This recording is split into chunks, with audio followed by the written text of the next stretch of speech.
Okay. Good morning, everyone. Thank you so much for joining us for week 2 of our Grad Academy. This is the Green Careers Building a Sustainable Future, our webinar, and I am delighted to be joined by our guest speaker, Elena, who is our Biodiversity Data and GIS Officer at Merseyside Biobank. Say hello, Elena. Hello, thanks for having me today. Oh, wonderful. Thank you so much for joining us. I cannot wait to hear all about what you do. So this session will be recorded. So do keep your mics off as we go along. So as I said, welcome to Grad Academy. This is the second week of our series of workshops. You can find out about all the events, the skills sessions to feel confident about your next steps after graduation with the Student Futures team, and we are here to help you in that journey. So the Student Futures team is a careers, employability, and startup team. And we offer a range of services. So we can offer you everything from one-to-one meetings, flexible and part-time work from our Uniterms and Grad Futures. And we also do employer events, meeting wonderful people like Elena who work within the Northwest region. And also we can provide some discovery internships as well. So do get in touch using the QR code on the screen. So this is all about encouraging you. Grad Academy is here to encourage you, give you some support, get you to know what the team does, and in your lead up to graduation and in the journey beyond. So we encourage you, if you hear anything in our webinars, to meet our advisors, our consultants, engage with Unitems or Grad Futures, and get some part-time work, internships, and opportunities that you may not have otherwise known about. So we'll get started with the sessions. We're really excited. Today, we will be learning about what the green skills are to build a sustainable future. We also hope to explore and hear from our employer, Elena, UQ, about the green skills needed to live and develop, support a sustainable and resource efficient society. You will also watch some videos and hear from some people around the world about how they are using their skills to build a more resource efficient society.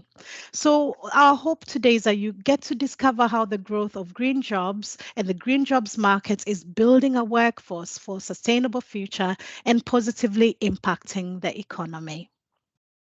So, what are green skills? Any comments in the chat? What are green skills? What's your understanding of green skills, Elena? You work in the field. Sorry, I was muted. So yeah, it's just about promoting sustainability. I obviously come from a conservation background, so we've got a lot of things already covered.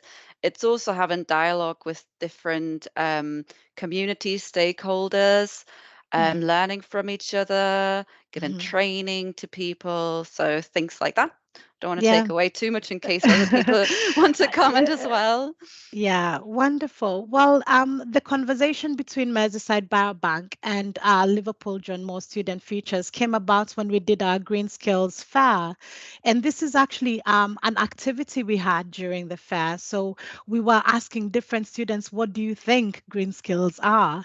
So one thing that really came up from that is green skills do refer to the knowledge, abilities, and values that we need to work in and live in a sustainable manner, but we seem to have different ideas about how we can actually make a difference. Sometimes it seems maybe too big a challenge to take on.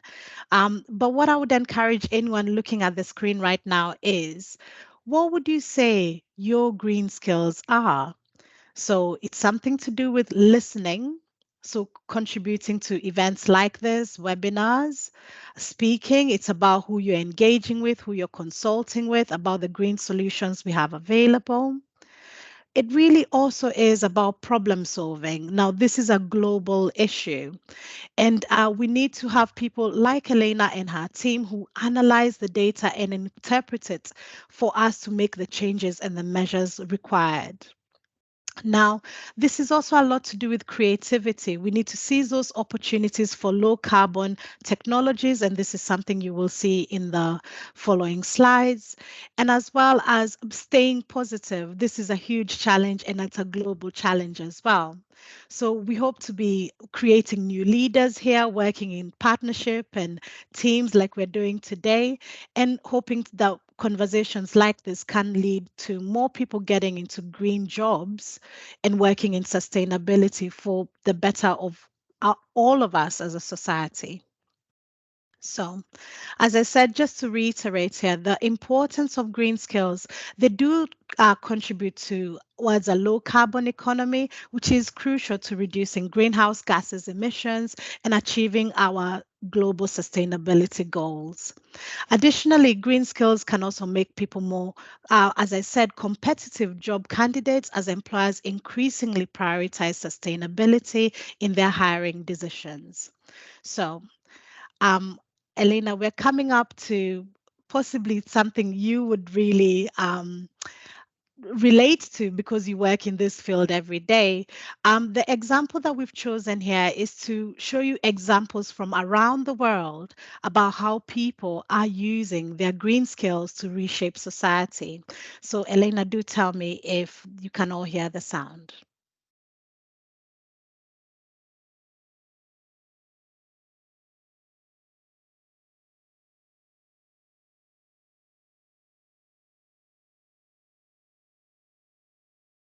Are you playing anything yet?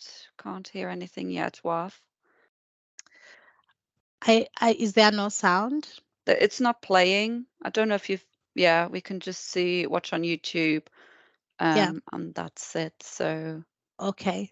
Well, what we can do in this point, I will pause my video. I will pause my video and we will move on to what the green skills are. So I can move on to what your slides are and we will come back and we watch this video if that's okay with you. Okay, so as I said, I am delighted. So the video we were going to watch that, we will come back to that video. It just simply elaborates how green skills are being used all around the world. So from people dealing with climate change in Africa, there are also people dealing in Indonesia, people cleaning up the ocean, people starting to use those as opportunities to actually get jobs in the green economy. And they're all working to not only clean up their environment, but also build a sustainable future. So it is my absolute pleasure to be joined by Merseyside Biobank, our guest speaker today, Elena. So, Elena, I did not know much about the work that you guys do, but I have now learned that Merseyside Biobank is the local environmental record center and an environmental information service for the north of Merseyside. So you are based where we're based in the northwest, and you cover Liverpool, Sefton, Knowsley, and St Helens. And I've also noted that you are a member of the Association of the Local Records Organization and National Biodiversity Network. So you collect and collate information on wildlife within our region for a not-for-profit basis and encourage people to support the recording of wildlife. I'll stop sharing my screen and let you tell us what you do. our area is covered here. So you've got lots of local environmental record centres dotted around the country, each for their area. So if you live, even if you live outside of Merseyside, you know, you can always do your bit in those areas, record wildlife, send your records into your local environmental record centres if you happen to move somewhere else as well and want to be involved in any type of conservation. Yeah, you just need to go on the ALARC website. So that's the Association for Local Environmental Record Centre that Waf mentioned earlier. And so, yeah, we all basically have the same core function. So we collect and manage species records and habitat data. We also have information about designated sites, which are sites like SSSIs that are protected by the law, but we also look after non-protected sites, which are local wildlife sites. And we also have a lot of historical data. So our last or our oldest records are from like the 1300s. And that's really important so we can track things like species trends, populations, and yeah, so you can contribute to that as well if you are interested in wildlife recording. And it's a nice thing to do as well in an organization if you're out on a break or something, just go outside, see what's there, learn new things, and share that with other people. Then we also have our commercial and non-commercial services. So as I said, we have species data for our geographic area. We prepare that data as part of planning applications. So if there's any sort of developments going on, it could be something really little, or it could be something like the HS2. Ecologists have to come to us for the data and see what species and habitats are in the area that might need protection. So, and we do that, we do charge for that service. And then we have our non-commercial services as well. So we support students with several projects. So we had somebody doing a project on ponds in Merseyside, so that was quite interesting. Or my old workplace, we had somebody looking at badger roadkill and looking at that sort of association where the hotspots are. And then we also have a lot of friends of groups that we work with. So we have like Sefton Park, Princess Park, they've got their own, or here at Cotahoe Park, we've got our own friends groups. And sometimes they just want to know what's here, and then see how they can encourage more wildlife into their areas. Then just a little bit of background information about myself. So I've not always worked in conservation. I actually come from a very different background. So my first degree was in international business and management. But if you're from that sort of background as well, don't be disencouraged if you're changing careers. There are always transferable skills, and especially with business, I found that they've had like a module called corporate social responsibility, which was talking a lot about sustainability and how you can make your offices or businesses greener. It's starting from just little things like turning the lights off. I know here as well, we do that a lot. A lot of my colleagues come in and just turn the lights on a sunny day, and I'm like, no, we don't really need that. We can just use the sun slide, and just things like turning the heaters off overnight. So yeah, you can incorporate really little things like that into your day-to-day life, and I do that at home as well. So yeah, things like that. And then I kind of quickly realized that my heart's always been with conservation, so I decided to make a big jump, big careers change. And whilst I was working for a little bit as a lecturer, we're always incorporated like green skills and sustainability as well. I'm now quite happy where I am. And like I said, we do give advice to a lot of different organizations, and are happy to help where we can and connect you to other people as well. So just a little bit more about what we do. So like I said, we deal with species data. So we're working a lot with in the office, which might seem boring to a lot of people, but I love working with spreadsheet. I love picking out things. I have quite passion for attention to detail. We work with databases, different things. This is just one Recorder 6 that's very specific to our industry. And then we also do a lot with coding. So we use our studio as well to manipulate the data. Then in terms of habitat data, we've got a variety of projects and partners that we work with. So we've got the Ancient Woodland Inventory update that we're doing with Natural England at the moment. We also do a lot of habitat digitization. So I mentioned planning applications earlier. If there's any development work, we get that data back. They do surveys. They then define the different habitats, and we then use that with computer programs and digitize that data. And then we also do distribution mapping. So on the bottom right here, you can see a map. So where we've got all the data pulled together, we wanted to see where the hotspots are, where people record the most, where our gaps are, and then direct people in those different areas. We also do that with different taxonomic groups. So say mammals, plants, and then we've got groups that we work with and that we direct to those areas as well. And then a big part I was mentioning before as well is community engagement. So we can't do the work that we do on our own. So we work with a lot of groups and communities and organizations.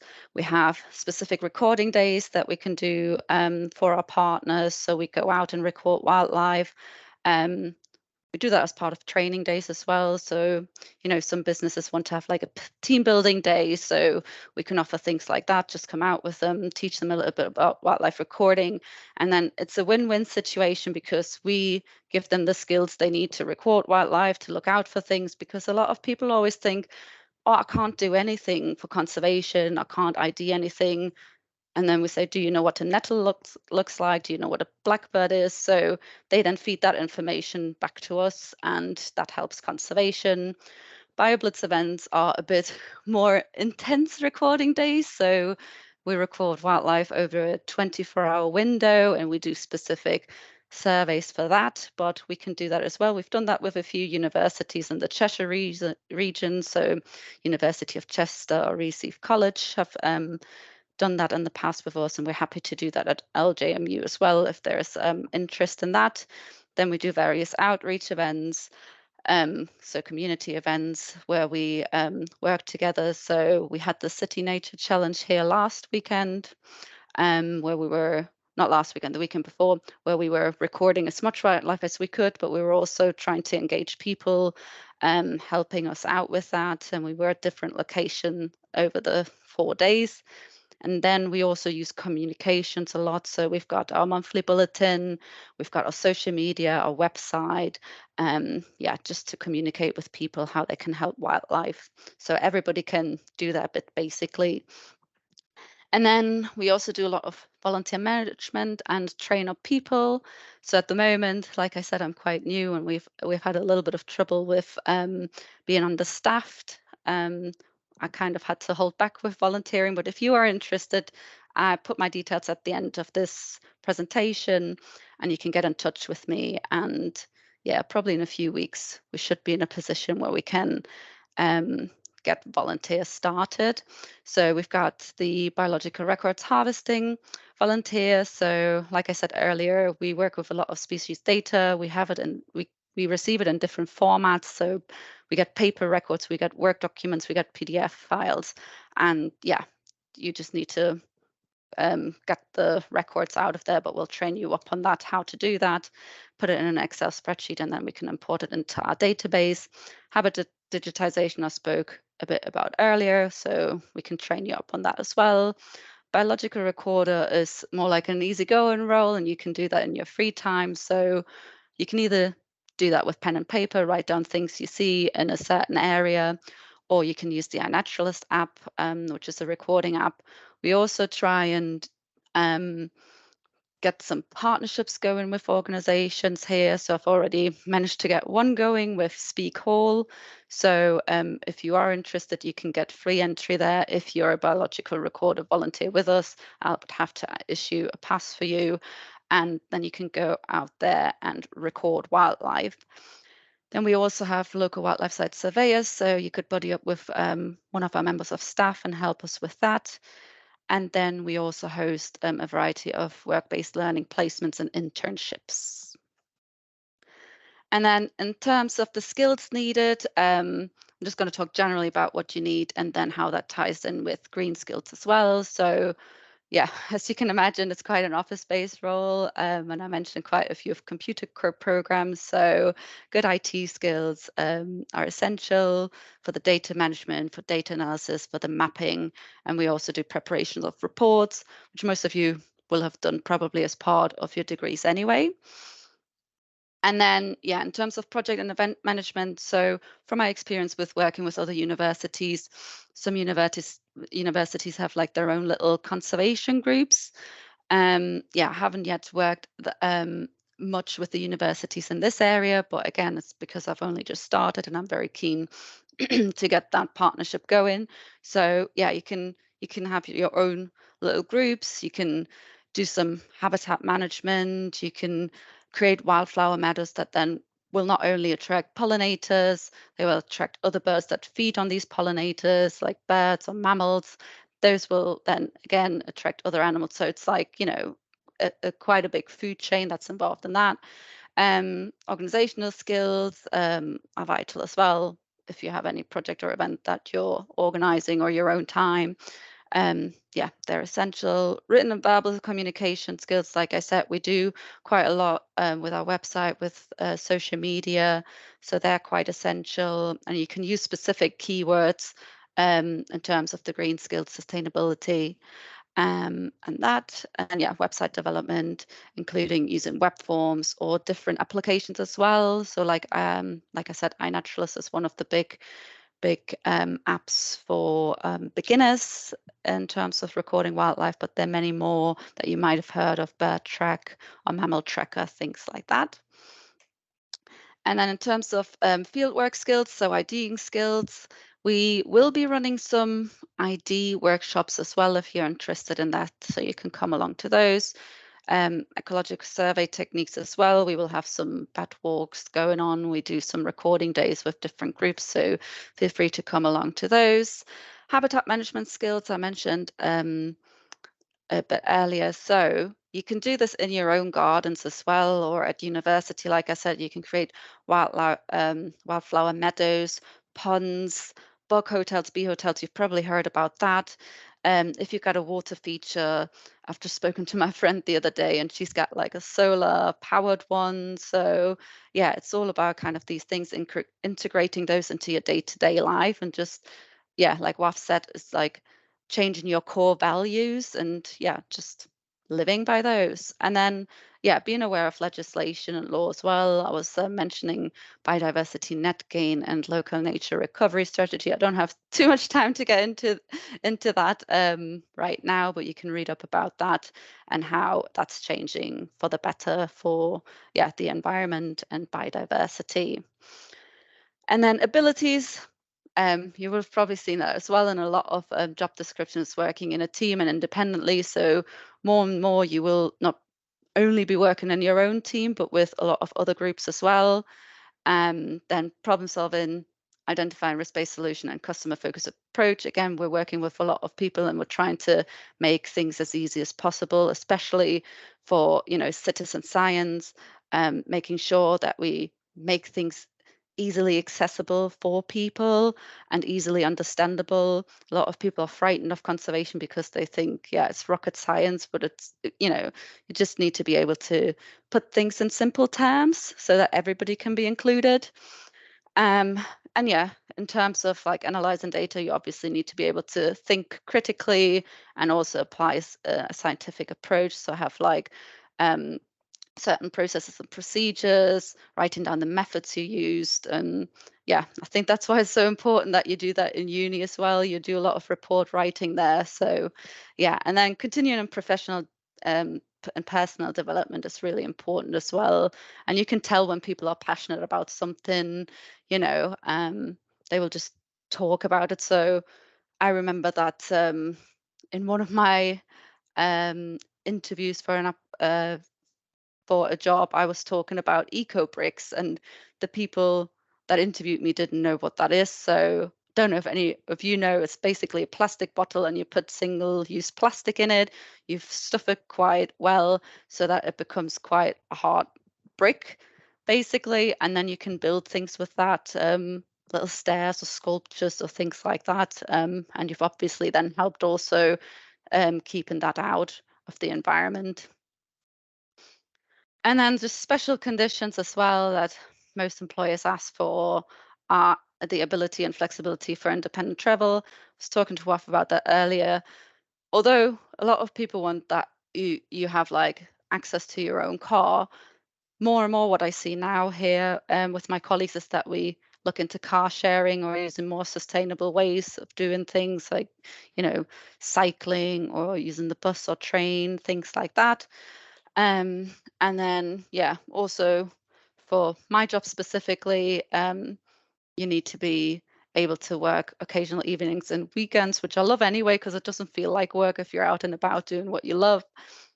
And then also, yeah, a certain degree of physical mobility to work on sites of difficult terrain, because a lot of the sites that we work on, they don't have clear paths. You have to scramble across different kind of terrains.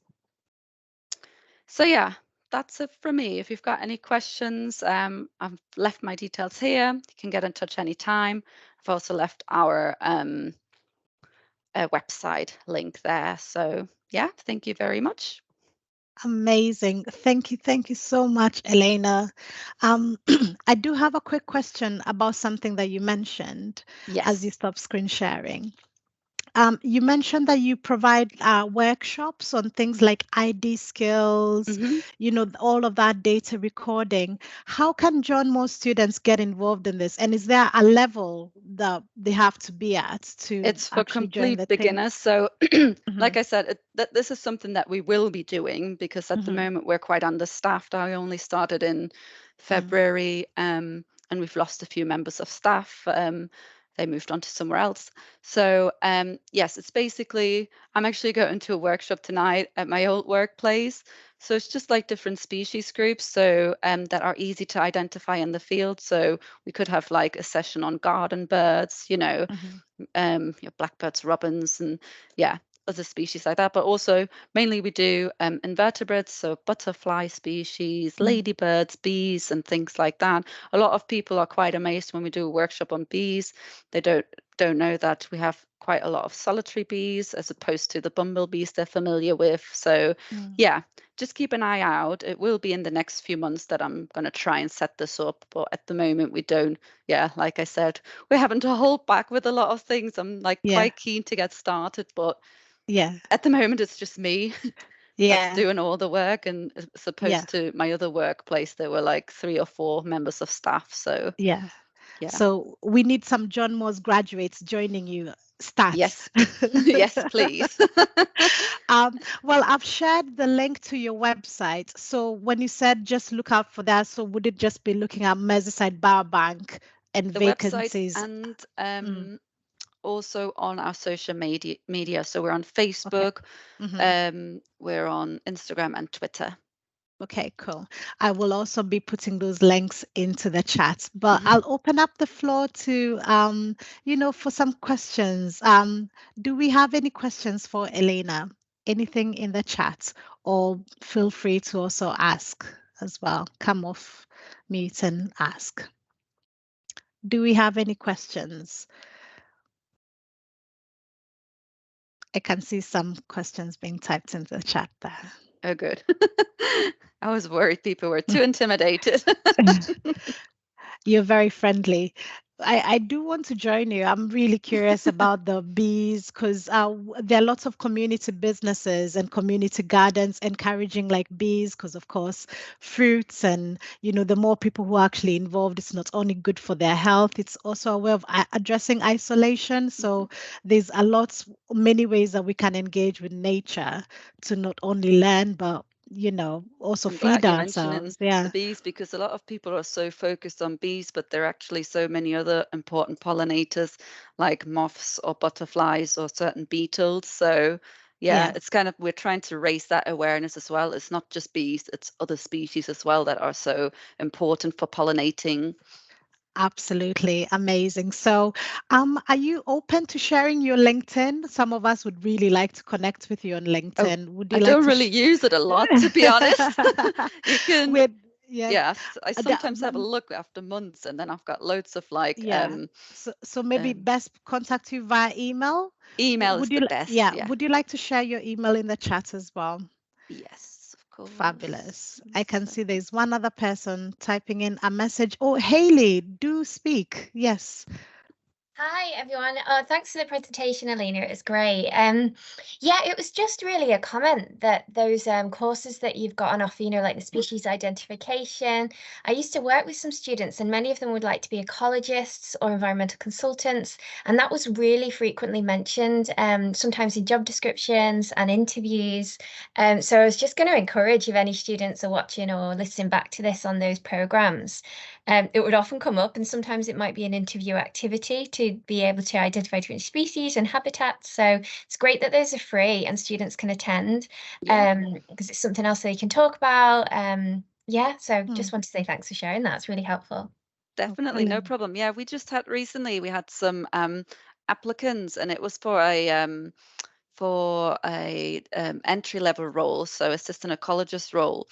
And yeah, I was looking, well, I always love looking through applications, and I would always value the people more that like put a lot of effort into it and have volunteering experience, and you can just tell that yeah, they've really thought about that. They really want that job, as opposed to people who are already in the industry. They're already assistant ecologist, and they're just put really little in their applications, and they just think because they're already an ecologist, they will get the job. So I would encourage, that's another piece of advice. So do volunteering, make sure you Mhm. put effort in. I know that sometimes I've had like some career advice as well where you need to be really succinct, but these days you get more like application forms and there's no limits on words or anything. So put as much in there as possible. Make sure that your personality shines through. So I put in my Mhm. application, because it said you have to be like physically mobile. I put, I did this, I climbed Kilimanjaro last year. That was one of my biggest achievements. And as part of that, I needed to raise so much money. So, it just gives a little bit away of yourself. So, yeah, I think I would encourage that. I completely agree. Amazing advice. Yes. Great tips. Yes. Oh, amazing. And thank you so much, Haley. I completely agree as well. And thank you so much, Elena, for the great tips. Do we have any other questions? Okay. Do we want to watch the video? We can try. Yeah, I think it's We a can great try. video. We can try. Yeah. What we'll do, I will try. Oh, we have one more question coming in.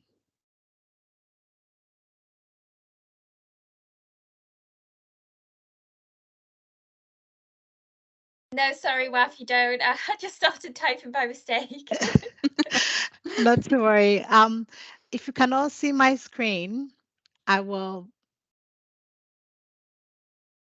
share. Hopefully the sound will come through, and if it doesn't, then we'll edit this bit out.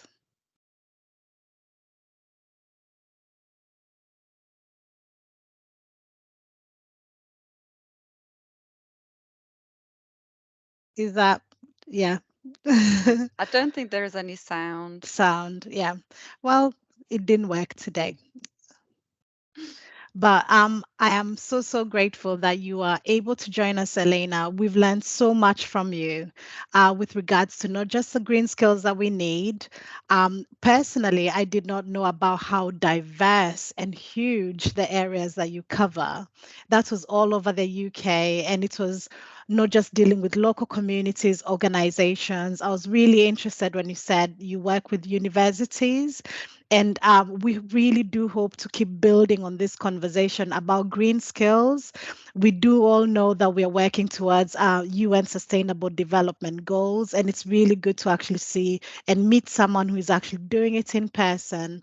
You are able to bring the skills that you use every day to the skills that our students need to be highlighting in their CVs, in their interviews, in their lives, really, as they work between now and their future careers and hopefully in a sustainable economy. So if there are no further questions, please could you send the link of the video? That is exactly what I will be doing, Millie. Great idea. I will be sending the link of the video in the chat, but I will stop this recording now.